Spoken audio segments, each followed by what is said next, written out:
So ఈరోజు అనిల్ రావిపూడి గారు and megastar Chiranjeevi గారు కాంబినేషన్లో సినిమా స్టార్ట్ అయింది. ఎట్లా ఫీల్ అవుతున్నారు?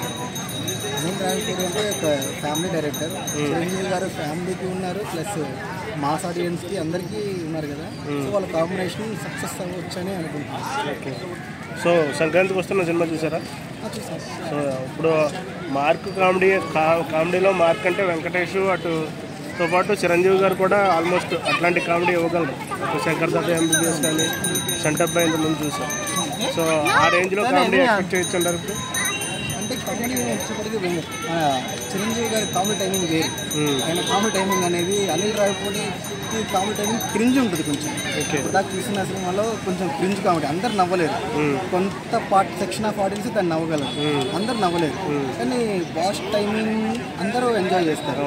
సో బాస్ టైమింగ్ని ఆయన కామెడీతో మ్యాచ్ చేయగలిగితే మాత్రం సినిమా ఆటోమేటిక్ సక్సెస్ అయిపోతుంది. బాస్ ఉన్నారంటే యాక్షన్ని సపోర్ట్ చేస్తారు, బాస్ సినిమా అంటే కామెడీని సపోర్ట్ చేస్తారు. సో ఆ క్రింజ్ కామెడీని తగ్గించి బాస్ని సెటిల్ లెవెల్లో కనుక ప్రజెంట్ చేయగలిగితే మాత్రం ఒక ఫ్యామిలీ ఆడియన్స్ ఎంజాయ్ చేస్తారు, మాస్ ఆడియన్స్ ఎంజాయ్ చేస్తారు, న్యూట్రల్ ఆడియన్స్ కూడా ఎంజాయ్ చేస్తారు. బాస్కి ఆల్రౌండర్ ఫ్యాన్స్ ఉన్నారు కాబట్టి ఆ క్రింజ్ కామెడీని తగ్గిస్తే మాత్రం చిరు టైమింగ్ బాగుంటుంది, చిరు యాక్షన్ బాగుంటుంది, చిరు యాక్టింగ్ బాగుంటుంది. అన్ని ప్లస్ పాయింట్స్ అనిల్ రావిపూడి చేయాల్సింది చిరు గారిని కరెక్ట్గా వాడుకోవడం. అది అప్పుడే కరెక్ట్గా చేయగలిగితే మాత్రం Anil Ravipudi cinema next cinema కూడా సక్సెస్ అయ్యి 8th బ్లాక్ బస్టర్కి రెడీ అవుతారు. సారీ 7 or 8 ఉన్నాయి. 9th బ్లాక్ బస్టర్కి గ్రాఫ్ పెరుగుతుంది. సో సేమ్ ఇలా వెంకటేష్ గారికి కామెడీ ఆడియన్స్ ఉన్నారు, కానీ కంపేర్ టు వెంకటేష్ గారు చిరంజీవి ఇంకా ఎక్కువ ఉన్నారు. రీచ్ అనేది చిరంజీవి గారికి ఇంకా గ్రాఫ్ ఎక్కువ ఉంటుంది.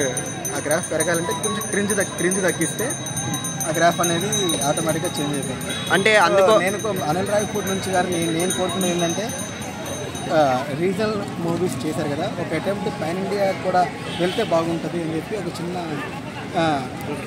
నాకు అయితే ఉంది. ఓకే.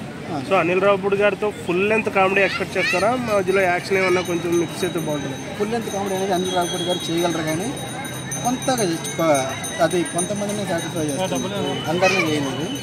సో ఫుల్ లెంత్ కాకుండా సమ్ యాక్షన్, సమ్ కామెడీ చిరు గారి నుంచి ఎక్స్పెక్ట్ చేస్తారు.